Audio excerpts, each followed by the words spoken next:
Hi, welcome back to Bhavana Gowda YouTube channel.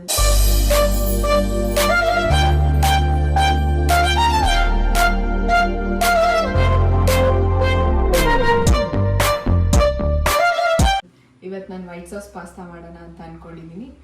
First time ನಾನು ಮಾಡ್ತಾ ಇರೋದು. YouTube ನೋಡಿ ಯೂಟ್ಯೂಬ್ಗೆ ಹಾಕೋಣ ಅಂತ ಅನ್ಕೊಂಡಿದ್ದೀನಿ. ನೋಡೋಣ ಹೇಗೆ ಬರುತ್ತೆ, ಅದ್ರದ್ದು ಟೇಸ್ಟ್ ಮಾಡಿ ರಿವ್ಯೂ ಹೇಳ್ತೀನಿ. ಏನೇನು ಇಂಗ್ರೀಡಿಯೆಂಟ್ಸ್ ಯೂಸ್ ಮಾಡ್ತಾ ಇದ್ದೀನಿ ಅಂತ ಹೇಳ್ತಾ ಹೋಗ್ತೀನಿ. ಕ್ಯಾರೆಟ್, ಬೀನ್ಸ್, ಮತ್ತು onion, tomato, capsicum, garlic, chilli flakes, pepper ಮತ್ತು ಕಸ್ತೂರಿ ಮೇಥಿ ಯೂಸ್ ಮಾಡ್ತಾ ಇದ್ದೀನಿ. ಬಟರ್ ಇದ್ರೆ ಬಟರ್ ಯೂಸ್ ಮಾಡ್ಬೋದು. ನಾನು ಇಲ್ಲಿ ತುಪ್ಪ ಯೂಸ್ ಮಾಡ್ಕೋತಾ ಇದ್ದೀನಿ. 2 to 3 ಸ್ಪೂನ್ ಮೈದಾ, ಅದಾದಮೇಲೆ ಮಿಲ್ಕ್ ಮತ್ತು ಸಾಲ್ಟ್. ನಾನು ಆಲ್ರೆಡಿ ಪಾಸ್ತಾನ ಬೇಯಿಸಿ ಇಟ್ಕೊಂಡಿದ್ದೀನಿ. ಪಾಸ್ತಾ ಬೇಯಿಸುವಾಗ ಇದಕ್ಕೆ 2 ಸ್ಪೂನ್ ಆಯಿಲ್ ಮತ್ತು ಸಾಲ್ಟ್, ಅವಾಗಲೇ ಸ್ವಲ್ಪ ರುಚಿ ಹಿಡೀಲಿ ಅಂತ ಸಾಲ್ಟ್ ಹಾಕೊಂಡ್ರೆ ಒಳ್ಳೇದು. ಆಯಿಲ್ ಯಾಕೆ ಹಾಕಬೇಕು ಅಂದರೆ ಯಾವುದೇ ಥರ ಅಂಟಲ್ಲ ಅಂತ. ಅದು ಬೆಂದಾದ್ಮೇಲೆ ಕೋಲ್ಡ್ ವಾಟರ್ ಅಂದರೆ ತಣ್ಣೀರಿಂದ ಆದ್ರೂ ಸರಿ, ಕೋಲ್ಡ್ ವಾಟರಿಂದ ಆದ್ರೂ ಸರಿ, ಅದನ್ನ ವಾಶ್ ಮಾಡೋದ್ರಿಂದ ಯಾವುದು ಅಂದರೆ ಒಂದಕ್ಕೊಂದು ಅಂಟ್ಕೊಳ್ಳಲ್ಲ. ಈಗ ಹೇಗೆ ಮಾಡ್ತೀನಿ ಅಂತ ಹೇಳ್ತಾ ಹೋಗ್ತೀನಿ. ಫಸ್ಟ್ ಗ್ಯಾಸ್ ಆನ್ ಮಾಡಿಕೊಂಡು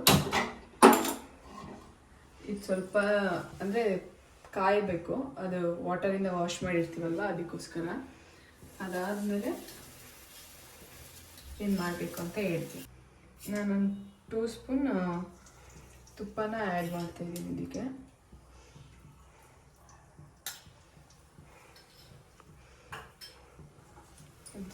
ಕಾದ್ಮೇಲೆ ಜಾಸ್ತಿ ಕಾಯೋದು ಬೇಡ, ಯಾಕೆಂದರೆ ತುಪ್ಪ ಕಾದಷ್ಟು ಸೀದೋದಂಗೆ ಆಗುತ್ತೆ. ಅದಕ್ಕೆ ಗಾರ್ಲಿಕ್ ಹಾಕೋತಾ ಇದ್ದೀನಿ.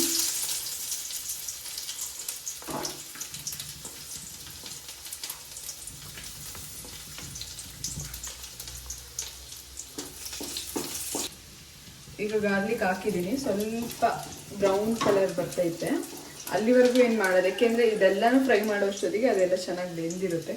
ಸೊ ಅದಾದ ತಕ್ಷಣ ಆನಿಯನ್ ಹಾಕೋತೀನಿ.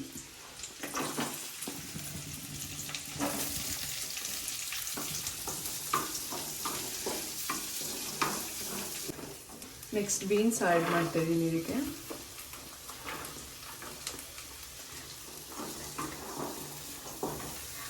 ಆಲ್ಮೋಸ್ಟ್ ಅದು ಇದೆಲ್ಲನೂ ಈಗ ಏನೇನು ಹೇಳಿದ್ದೀನಿ ನಾನು ವೆಜಿಟೇಬಲ್ಸು ಅದಷ್ಟು ಫ್ರೈ ಮಾಡ್ಕೋಬೇಕು.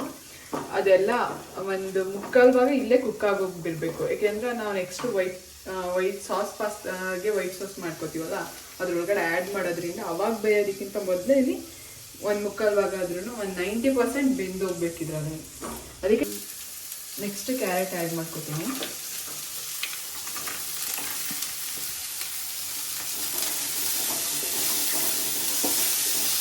ನೆಕ್ಸ್ಟ್ ಕ್ಯಾಪ್ಸಿಕಮ್ ಆ್ಯಡ್ ಮಾಡ್ಕೊಳ್ತೀನಿ. ಯಾಕಂದರೆ ಇದಿಷ್ಟು ಕುಕ್ ಆದರೆ ಈ ಟೊಮೆಟೊ ಏನು ಬೇಗ ಸಾಫ್ಟಾಗಿ ಬೆಂದೋಗ್ಬಿಡುತ್ತಲ್ಲ. ಸೊ ಇದಿಷ್ಟು ನೀಟಾಗಿ ಚೆನ್ನಾಗಿ ಬೇಯಿಸ್ಕೊಳ್ಳೋಣ. ಇದು ಸ್ವಲ್ಪ ಈಗಲೇ ಸಾಲ್ಟ್ ಆ್ಯಡ್ ಮಾಡಿರ್ತೀನಿ, ಯಾಕೆಂದರೆ ಅದರಲ್ಲೂ ಸಾಲ್ಟ್ ಹಾಕ್ತೀವಿ.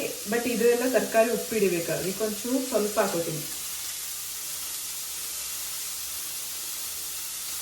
ಸಾಕು.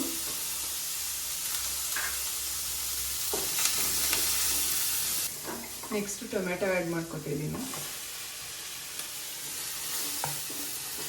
ಇದಿಷ್ಟು ಚೆನ್ನಾಗಿ ಕುಕ್ ಆಗಬೇಕು. ಏನು ಅಂದರೆ ಇದಕ್ಕೆ ಇನ್ನೊಂದು ಆ್ಯಡ್ ಮಾಡ್ಬೋದು, ಅಂದರೆ ಸ್ವೀಟ್ ಕಾರ್ನ್, ಅದನ್ನು ಹಾಕೋಬೋದು. ಅಂದರೆ ಕ್ವಿಕ್ಕಾಗಿ ಮನೇಲಿ ಮಾಡಬೇಕು ತಿನ್ನಬೇಕು ಅಂತ ಫೀಲ್ ಆಗಿದ್ದಕ್ಕೆ ನಾವು ಮನೇಲಿ ಏನು ಸ್ವೀಟ್ ಕಾರ್ನ್ ಇರಲಿಲ್ಲ.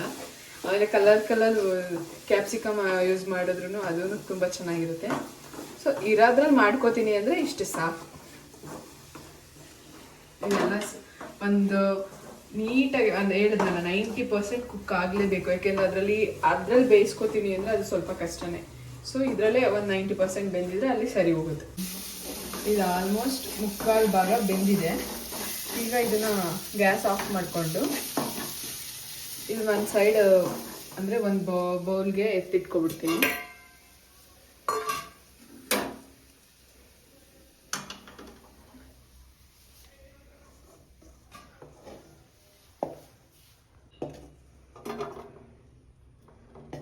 ಇದನ್ನೆಲ್ಲ ಒಂದು ಬೌಲ್ಗೆ ಹಾಕಿ ಎತ್ತಿಟ್ಕೊಳ್ಳೋಣ. ನೆಕ್ಸ್ಟ್ ಇದೇ ಪ್ಯಾನಲ್ಲಿ ಅಂದರೆ ವೈಟ್ ಸಾಸ್ನ ರೆಡಿ ಮಾಡಿ ಇಟ್ಕೊಳ್ಳೋಣ. ನೆಕ್ಸ್ಟ್ ಇದೇ ಪ್ಯಾನಲ್ಲಿ ವೈಟ್ ಸಾಸ್ನ ರೆಡಿ ಮಾಡಿ ಇಟ್ಕೊತಾ ಇದ್ದೀನಿ. ಇಷ್ಟು ತುಪ್ಪನೂ ಆ್ಯಡ್ ಮಾಡಿ ತುಪ್ಪ ಆ್ಯಡ್ ಮಾಡ್ಕೊಂಡಿದ್ದೀನಿ. ತುಪ್ಪ ಚೆನ್ನಾಗಿ ಕಾದ್ಮೇಲೆ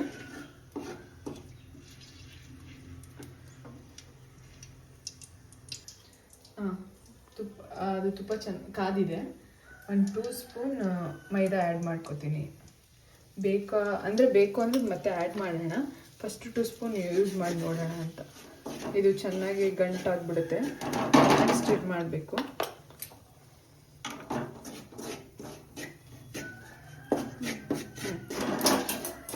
ನಾನು ಇನ್ನೊಂದು ಸ್ಪೂನ್ ಮೈದಾ ಆ್ಯಡ್ ಮಾಡ್ಕೊತೀನಿ. ಅಂದರೆ ಟೋಟಲ್ 3 ಸ್ಪೂನ್ ಹಾಕೋತಾ ಇದ್ದೀನಿ. ಇದನ್ನು ಚೆನ್ನಾಗಿ ಸ್ಟಿರ್ ಮಾಡಬೇಕು. ಅದು ತವ ಹಿಡಿಬಾರ್ದು, ಅಷ್ಟು ನೀಟಾಗೆ ಫ್ರೈ ಮಾಡ್ಕೊಳ್ಳೋಣ. ಈಗ ಇದಿಷ್ಟು ನೋಡಿ, ಇಲ್ಲಿ ಇದು ಈ ಥರ ಕುಕ್ ಆಗಿದೆ. ಅಂದರೆ ಮೈದಾ ಮತ್ತು ತುಪ್ಪ. ಇದಕ್ಕೆ ಮಿಲ್ಕ್ ಆ್ಯಡ್ ಮಾಡ್ಕೋತೀನಿ. ಸ್ವಲ್ಪನೇ ಆ್ಯಡ್ ಮಾಡೋಣ, ಯಾಕೆಂದರೆ ಅದು ಗಟ್ಟಿ ಆಗಿಬಿಡುತ್ತೆ. ಅದಕ್ಕೋಸ್ಕರ ಸ್ವಲ್ಪನೇ ಆ್ಯಡ್ ಮಾಡ್ತಾ ಅದನ್ನು ಚೆನ್ನಾಗಿ ಸ್ಟಿರ್ ಮಾಡ್ಕೊಬಿಡ್ತೀನಿ. ಅಂದರೆ ಇದು ಗಂಟಾಗ್ಬಿಡುತ್ತೆ. ಅದಕ್ಕೆ ಅಲ್ಲೇ ಸ್ಟಿರ್ ಮಾಡ್ತಾ ಇದ್ದಷ್ಟು ಗಂಟು ಕಡಿಮೆ ಆಗಬೇಕು. ಅಂದರೆ ನೀಟಾಗಿ ಅದು ಕುಕ್ ಆಗಬೇಕಲ್ಲ. ವೈಟ್ ಸಾಸ್ ರೆಡಿ ಆಗಬೇಕು ಅಂದರೆ ಗಂಟಾಗ್ದಂಗೆ ರೆಡಿ ಮಾಡಿ ಇಟ್ಕೋಬೇಕು. ಪೂರಾ ಇಷ್ಟಿತ್ತು ಹಾಲು ಪೂರಾ ಆ್ಯಡ್ ಮಾಡ್ತಾ ಇದ್ದೀನಿ. ಅದು ತುಂಬ ಗಟ್ಟಿ ಆಗುತ್ತೆ ಅದಕ್ಕೆ. ಆಮೇಲೆ ಏನು ಅಂದರೆ ನಮಗೆ ಮೀಡಿಯಮ್, ಅಂದರೆ ಸಾಸು ಮೀಡಿಯಮ್ ಬೇಕು. ಅಂದರೆ ಅತಿಯಾಗಿ ಏನು ಸಾಸ್ ಬೇಕು ಅಂತ ಏನಿಲ್ಲ. ನಮಗೆ ಸಾಸ್ ಸ್ವಲ್ಪನೂ ಸಾಸ್ ಇರಬೇಕು. ಮತ್ತು ಪಾಸ್ತಾನು ಅದು ಅಂದರೆ ಒಂದು ಸ್ವಲ್ಪದಲ್ಲೇ ಇರಬೇಕು. ಅತಿಯಾದ ತೆಳುವಲ್ಲಿ ನಾನೇನು ವೈಟ್ ಸಾಸ್ ಪಾಸ್ತಾ ಮಾಡ್ತಿಲ್ಲ. ಸೊ ಈ ಕನ್ಸಿಸ್ಟೆನ್ಸಿಗೆ ನಂಗೆ ಇಷ್ಟು ಮಿಲ್ಕ್ ಸಾಕು. ನಿಮಗೆ ಬೇಕು ಅಂತ ಅನ್ಸಿದ್ರೆ ಇನ್ನೊಂದೊಂದು ಸ್ವಲ್ಪ ಆ್ಯಡ್ ಮಾಡಿಕೊಂಡು ಅದನ್ನು ಮಾಡ್ಕೋಬೋದು. ಇದು ಈ ಥರ ಥಿಕ್ನೆಸ್ ಬರಬೇಕು. ಈ ಥರ ಥಿಕ್ನೆಸ್ ಬಂದಿದೆ ಅಂದಾಗ ಅದನ್ನೆಲ್ಲ ಆ್ಯಡ್ ಮಾಡ್ತಾ ಹೋಗೋಣ, ಯಾಕೆಂದರೆ ಇನ್ನೂ ಗಟ್ಟಿ ಆಗಿಬಿಡುತ್ತೆ. ಅದಕ್ಕೋಸ್ಕರ ಈ ಕನ್ಸಿಸ್ಟೆನ್ಸಿ ಬಂದಿದೆ. ಇದಕ್ಕೀಗ ಆಗಲೇ ಫ್ರೈ ಮಾಡಿದ್ನಲ್ಲ ವೆಜಿಟೇಬಲ್ಸ್ದು, ಅದು ಮತ್ತು ಪಾಸ್ತಾ ಅದನ್ನೆಲ್ಲ ಆ್ಯಡ್ ಮಾಡ್ಕೋತೀನಿ. ಫಸ್ಟು ವೆಜಿಟೇಬಲ್ಸ್ನ ಆ್ಯಡ್ ಮಾಡ್ತೀನಿ.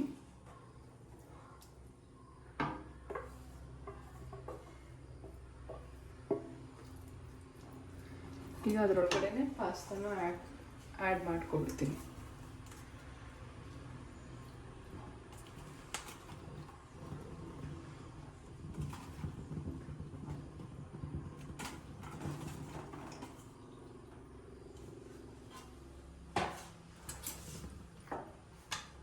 ಇದನ್ನು ನೀಟಾಗಿ ಮಿಕ್ಸ್ ಮಾಡ್ಕೊಳ್ಳೋಣ. ಇಲ್ಲಿ ನೋಡಿ ಈ ರೀತಿ ಮಿಕ್ಸ್ ಮಾಡ್ಕೊಂಡಿದ್ದೀನಿ. ಅಂದರೆ ನಮಗೆ ಜಾಸ್ತಿ ಏನು ಅಂದರೆ ಗ್ರೇವಿ ಟೈಪ್, ಅಂದರೆ ಕ್ರೀಮಿ ಟೈಪ್ ಬೇಕಾಗಿರುತ್ತೆ. ಸೊ ಅದಕ್ಕೋಸ್ಕರ. ಆಮೇಲೆ ಏನು ಅಂದರೆ ನಾವು ಅಂದರೆ ಚೀಸು ಮತ್ತು ಕ್ರೀಮು ಅದೇನು ಯೂಸ್ ಮಾಡ್ತಿಲ್ಲ. ಮನೇಲಿ ಏನೇನಿದೆ ಇಂಗ್ರೀಡಿಯೆಂಟ್ಸ್ ಅದ್ರಲ್ಲಿ ಮಾಡ್ತಾ ಇರೋದು. ನೋಡೋಣ ಹೇಗೆ ಬರುತ್ತೆ ಟೇಸ್ಟ್ ಅಂತ. ಈಗ ಪೆಪ್ಪರು ಮತ್ತು ಚಿಲ್ಲಿ ಫ್ಲೇಕ್ಸು ಮತ್ತು ಕಸ್ತೂರಿ ಮೇಥಿನ ಆ್ಯಡ್ ಮಾಡ್ಕೋತೀನಿ.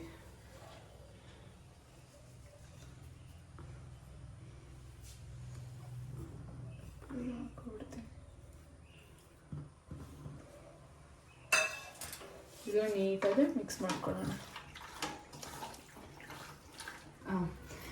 ಆವಾಗಲೇ ಅಂದರೆ ನಾವು ಪಾಸ್ತಾ ಬೇಯೋಕ್ಕೂ ಯೂಸ್ ಮಾಡಿದ್ದೀವಿ ಮತ್ತು ವೆಜಿಟೇಬಲ್ಸ್ ಬೇಯೋಕ್ಕೂ ಯೂಸ್ ಮಾಡಿದ್ದೀವಿ. ಬಟ್ ಆದ್ರೂ ನಾವು ಹಾಕಿರೋದಾಗ್ಲಿಂದನೂ ಸ್ವಲ್ಪ ಅಲ್ವಾ, ಅದಕ್ಕೋಸ್ಕರ ಅದಕ್ಕೆ ಆ್ಯಡ್ ಮಾಡ್ಕೋತಾ ಇದ್ದೀನಿ. ಅದೇ ನೀವು ರುಚಿ ನೋಡಿ ಅದಕ್ಕೆ ಬೇಕು ಅನ್ಸಿದ್ರೆ ಮಾತ್ರ ಆ್ಯಡ್ ಮಾಡ್ಕೊಳ್ಳಿ. ಯಾಕೆಂದರೆ ಅದೆರಡರಲ್ಲೂ ಆ್ಯಡ್ ಮಾಡಿದಾಗ ಅದರಲ್ಲೇ ಉಪ್ಪು ಅಂದರೆ ಹಿಡ್ದಿದೆ ಅಂದರೆ ಏನು ಅವಶ್ಯಕತೆ ಇಲ್ಲ.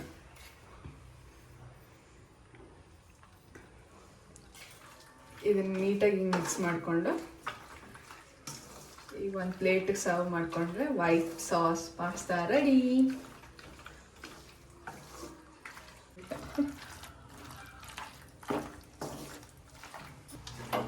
ಈಗ ಇದನ್ನು ಒಂದು ಪ್ಲೇಟಿಗೆ ಸರ್ವ್ ಮಾಡ್ತೀನಿ.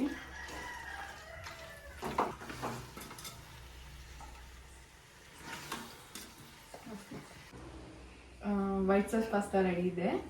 ಟೇಸ್ಟ್ ಮಾಡಿ ಹೇಳ್ತೀನಿ ಹೇಗಿದೆ ಅಂತ.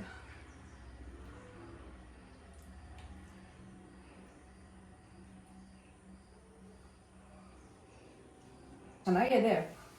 ಫಸ್ಟ್ ಟೈಮ್ ಮಾಡಿದ್ಕೂ ಚೆನ್ನಾಗಿ ಮಾಡಿದ್ದೀನಿ ಅಂತ ಖುಷಿ ಇದೆ. ನಿಮ್ಮ ಮನೇಲೂ ಟ್ರೈ ಮಾಡಿ ನೋಡಿ. ಇಷ್ಟ ಆದಲ್ಲಿ ಲೈಕ್ ಮಾಡಿ, ಶೇರ್ ಮಾಡಿ, ಕಮೆಂಟ್ ಮಾಡಿ. ನನ್ನ ಚಾನಲ್ನ ಸಬ್ಸ್ಕ್ರೈಬ್ ಮಾಡ್ಕೊಳ್ಳೋದು ಮರಿಬೇಡಿ. ಇದೇ ರೀತಿ ಕುಕಿಂಗ್ ವ್ಲಾಗ್ಸ್ಗಳನ್ನ ಮಾಡ್ತಾನೆ ಇರ್ತೀನಿ. ಬಾಯ್.